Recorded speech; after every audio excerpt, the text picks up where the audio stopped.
asked why I hadn't saved Sarah. If I was real, if I could perform miracles, if I really cared about human suffering, why did I allow her to die? Why didn't I cure the cancer that consumed her? Why didn't I prevent the accident that took her life? This is the question every human being asks when facing devastating loss. It's the same cry that echoed from the cross. My God, why have you forsaken me? My name is Jesus Christ, and today I want to tell you about one of the most extraordinary conversations I've ever an atheist scientist asked a question that echoed throughout the universe. The answer I gave changed not only his life, but can change yours too. Dr. Richard Morrison, a brilliant, dedicated man. 40 years studying the secrets of the cosmos, seeking answers in the most complex equations of quantum physics. But there was a question that tormented him for years, especially after losing his beloved wife, Sarah. That night, in the solitude of his laboratory, he would finally ask that question directly to me. And the answer I gave revealed that science and faith are not enemies, as he thought, but allies in the search for truth. You're going to hear how a Nobel Prize winner wept in my presence, how I revealed impossible knowledge about his most intimate life, how I showed him that his own scientific equations contained my divine signature, and how a man who dedicated his life to denying my existence discovered that I was present in every discovery he made. If you believe this story can transform someone, share it right now. Because what I am about to tell you might be the answer that you or someone you know has been searching for so long. To understand Richard Morrison's heart, you need to know his story. He wasn't just any scientist. Awarded the Nobel Prize in Physics in 2019, his discoveries about multiverse theory revolutionized our understanding of reality. His colleagues considered him one of the greatest geniuses of his generation. But I saw beyond his academic achievements. Sarah, his wife of 23 years, had died in a car accident 3 years ago. They had no children, so she was literally his entire life. Since then, his brilliant mind turned to a single obsession, scientifically proving that I don't exist. He believed that if he could demonstrate mathematically that the universe didn't need a creator, perhaps the pain of loss would make some sense. If there was no God, then there was no one to blame for Sarah's death. It was 10:37 p.m. on a cold Tuesday in March. Richard was alone in his private laboratory, as he always was for the past 3 weeks. The place was impressive. Walls covered with complex equations, quantum computers humming softly, and a panoramic view of the city through floor-to-ceiling windows. I had been watching him for months, seeing him work tirelessly on his so-called final theory, an equation that, according to him, would forever eliminate the need for a creator. That night, he was particularly frustrated. There was an error in his calculations that he couldn't find, and this made him increasingly agitated. His hands trembled from exhaustion and caffeine as he scribbled numbers on the blackboard. A framed photo of Sarah sat on the desk next to piles of scientific books. It was time to reveal myself to him. I filled the room with a soft, golden light that emanated from my presence. not to impress, but to bring peace to his troubled heart. I appeared as I am, not as Hollywood portrays me, but as the Gospels describe me, with eyes full of love and a presence that brings inexplicable tranquility even to the most hardened hearts. His reaction was exactly what I expected. First, total denial. He stopped writing, turned slowly, and stared at me with an expression of pure scientific skepticism. With a trembling voice, Morrison said this was a hallucination, the result of stress, lack of sleep, and too much caffeine. He needed to sleep and nothing more. I smiled tenderly and quoted the same words I said to my disciples 2,000 years ago, as recorded in John 14:27. Peace I leave with you, Morrison. My peace I give you. Not as the world gives. Notice that I used his name. This always has an impact. He stiffened, his scientific eyes trying to rationally analyze the impossible that was before him. More agitated now, Morrison asked who I was and how I had entered there. He reminded me that this laboratory had the world's most advanced security system, with biometric sensors and codes that only he knew.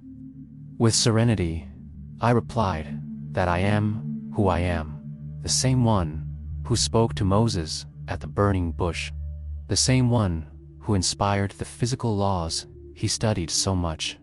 These words echoed through the laboratory with an authority that transcended any scientific explanation. Richard Morrison was not an easily impressionable man. His mind, trained in decades of rigorous scientific methodology, began to look for flaws, alternative explanations for what he was witnessing. This pleased me deeply. The true God does not fear the most rigorous scientific scrutiny. With irony typical of someone who uses intellect to protect themselves from emotional pain, Morrison said, "Of course, Jesus Christ in person. How convenient to appear just when I'm having a nervous breakdown." I could see his pain behind the cutting irony. Sarah's loss had created a barrier of bitterness in his heart. But I could also see something he didn't know existed. A deep spiritual hunger, disguised as legitimate scientific curiosity. Calmly, I told Richard that he had spent the last 3 years trying to deny me through equations. But his own scientific discoveries only confirmed my existence. Every perfectly calibrated universal constant, every physical law of sublime mathematical elegance were fingerprints left by the Creator in his work. Defiantly, Morrison retorted that this wasn't valid scientific evidence, just biased interpretation. Correlation doesn't imply causation, he said, citing the first lesson in scientific methodology that any student learns. And then came the moment I knew would come. The question that tormented his mind for years, especially in the lonely dawns since Sarah's death. His hands trembled when he abruptly stood up from his chair, with a challenging voice, but loaded with a repressed hope that he himself didn't recognize. Morrison said that if I was really who I claimed to be, I should prove that God exists right there, at that moment. He wanted measurable and irrefutable scientific evidence. Not philosophy, not parables, but concrete and verifiable proof. I could see that deep down, part of him desperately wanted me to be real. The question came out forcefully, but behind it was a cry of pain and longing. after a long pause, looking directly into his eyes. I quoted Hebrews 11:1. Faith is confidence in what we hope for and assurance about what we do not see. This answer made him explosive. Morrison shouted that faith isn't proof, it's self-deception. It's what weak people use when reality is too harsh to bear. Then he asked the real question, the one that really tormented him. Where was my father when Sarah died? Where was I when she needed me most? And there was the real wound. It wasn't about scientific proofs or complex mathematical equations. It was about deep human pain. It was about the question every person asks when they lose someone they love. Why does God allow the suffering of the innocent? With his voice breaking with emotion, Morrison continued, saying that Sarah was a good person. She helped orphaned children every weekend, donated generously to charity, had never intentionally hurt anyone. If there was an omnipotent and benevolent God, why did he allow her to die so young? Why didn't he save such a pure and loving person? Tears began to roll down his face. The rational scientist had completely disappeared, leaving only a man devastated by longing. It was time to show him that I knew his pain more intimately than he had ever imagined. With infinite compassion, I told Morrison that Sarah loved him deeply, especially when he played that music on the piano every Friday night. Clair de Lune by Debussy. She used to say that in those moments he seemed to play directly from his heart, that the music transformed into silent prayer. Morrison's face paled instantly. His eyes widened in total shock. I had touched something that no one else in the world knew, a private and sacred moment between husband and wife. Whispering, almost inaudibly, Morrison asked how I knew that. He had never told anyone about it, not even Sarah's parents. It was the most intimate moment of their relationship, every Friday after dinner. With infinite tenderness, I replied that I was there. In every note played with longing, in every tear shed remembering happy moments. I wept with you, Richard.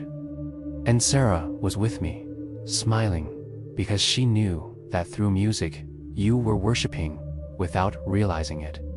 He began to tremble visibly. His scientific mind fought desperately to find a rational explanation. But his heart already recognized the truth that was before him. Still resisting with the last forces of his scientific skepticism, Morrison said with a trembling voice that this didn't prove anything definitively. I could be telepathic, an alien, a sophisticated projection of his own tortured mind, anything except what I claimed to be. I smiled with divine tenderness. He needed something his trained scientific mind could process, something impossible to explain by any conventional means known to modern science. Smiling softly, I said that if he wanted concrete scientific proof, he should observe carefully.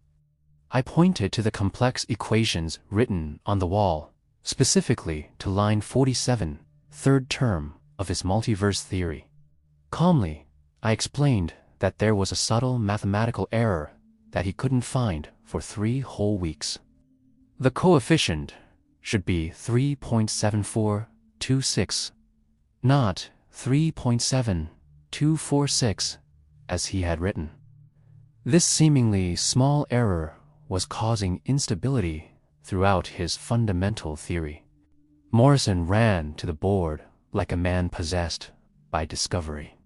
His fingers trembled as he frantically verified the complex calculations.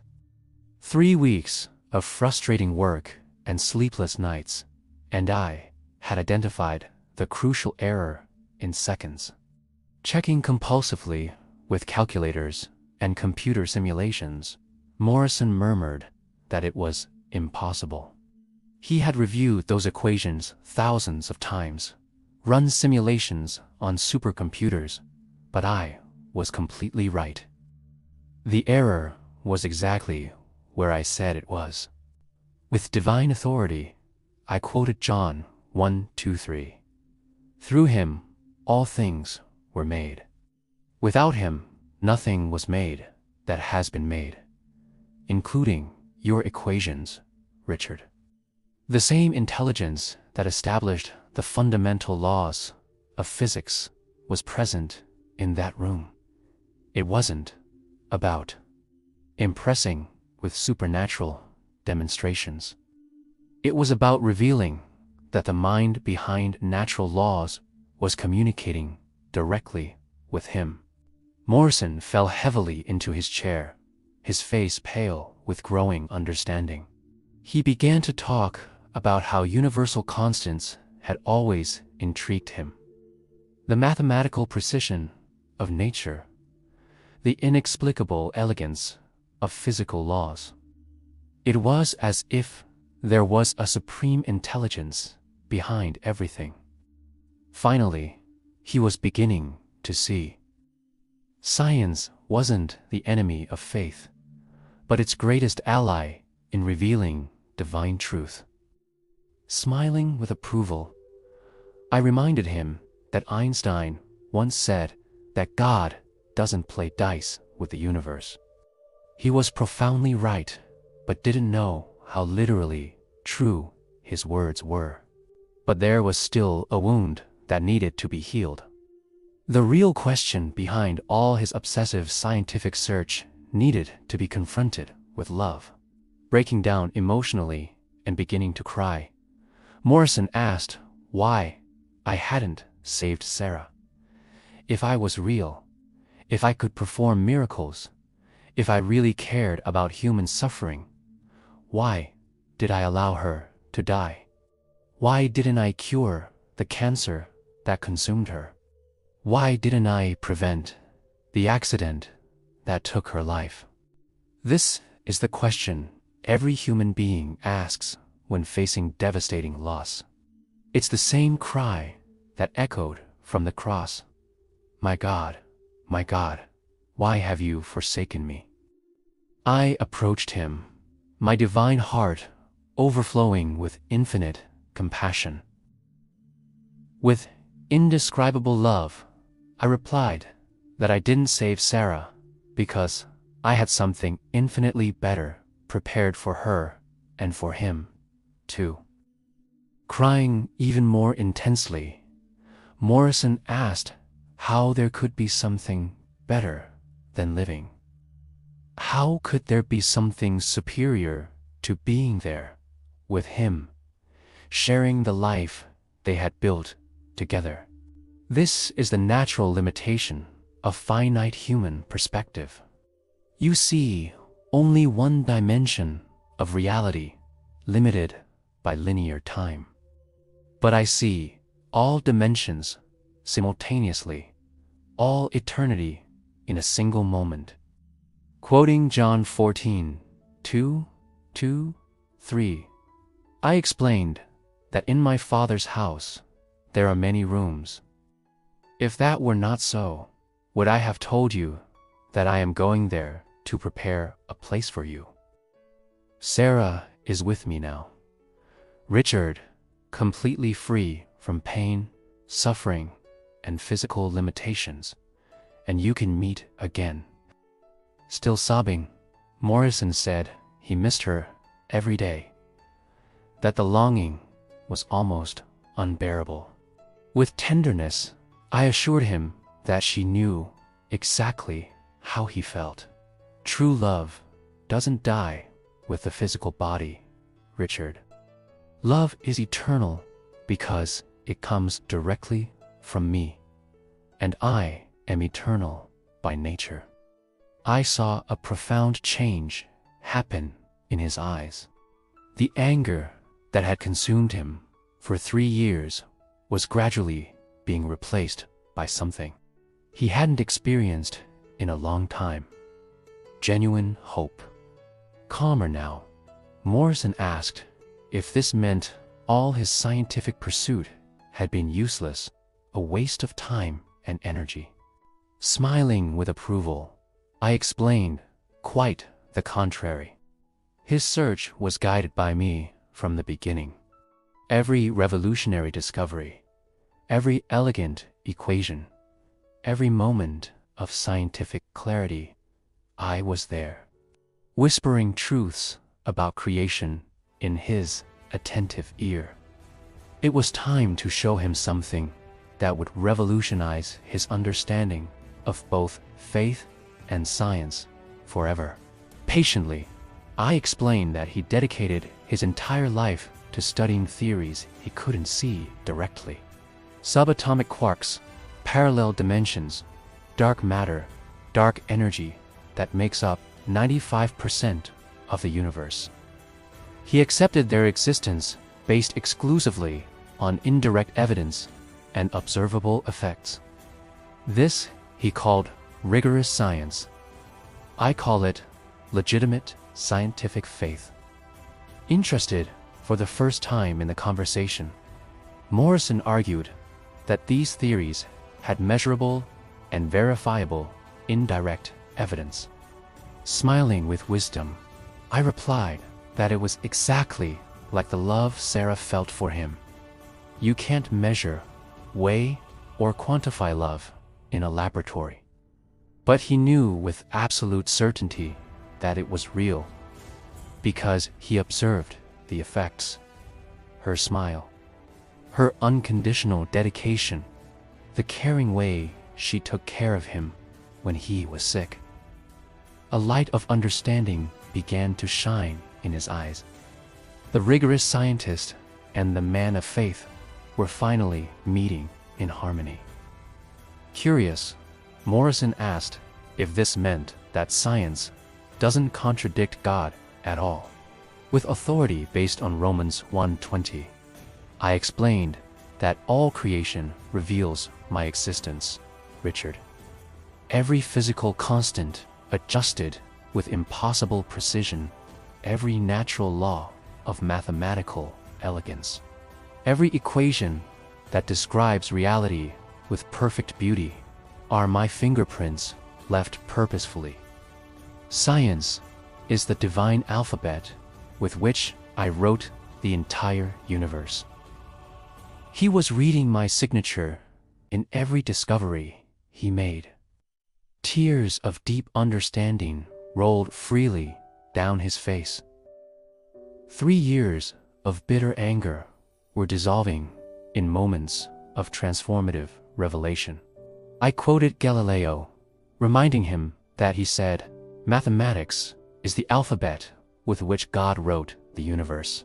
He was more right than he could imagine when he spoke those prophetic words. The most important moment of our conversation had arrived. It wasn't enough to convince only his brilliant mind. It was essential to touch his wounded heart. Looking directly into his eyes, I said that the proof he desperately sought wasn't in sophisticated laboratories or complex equations. The proof was in his own heart. Quoting Revelation 3:20, I said that I stand at the door and knock. If anyone hears my voice and opens the door, I will come in and eat with that person, and they with me. Completely transformed by the experience, Morrison said he wanted to believe, but didn't know how to do it after years of denying my existence. With divine simplicity, I reply that he should start by praying. I would be listening to every word. Start asking, start seeking with a sincere heart. And I solemnly promised that he would find me. Right there, in the laboratory, among complex equations and scientific theories, one of the world's greatest scientists knelt down. He had discovered the greatest truth of all, that faith and reason are not irreconcilable enemies, but twin sisters in the eternal search for truth. Praying with humility, Morrison asked that if I really existed to help him understand, heal his emotional wounds, and find Sarah again someday in the future.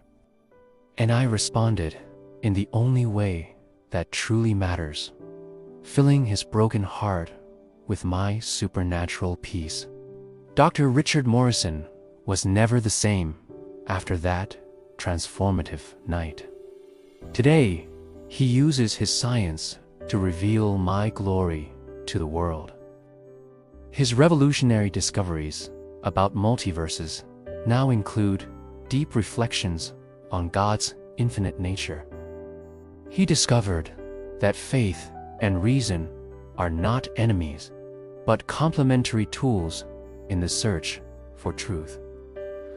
Most importantly, he found genuine peace with Sarah's loss, not because he completely understands my eternal purposes, but because he completely trusts in my unconditional love.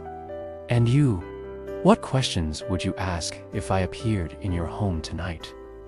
What heartaches need divine healing? What intellectual doubts need answers? Remember, you don't need to be genius scientist to find me. You don't need to have all the theological answers to start believing. You just need to take the first brave step. Open your heart and sincerely ask me to come in. If this story touched you deeply, share it with someone who needs to hear this message. Comment below what your biggest question about faith and science is. Don't forget to subscribe and activate notifications.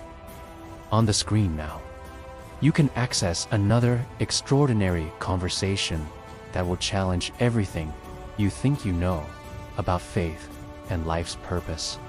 Until the next conversation, always remember, I am here, always listening, always waiting for you to seek me with a sincere heart.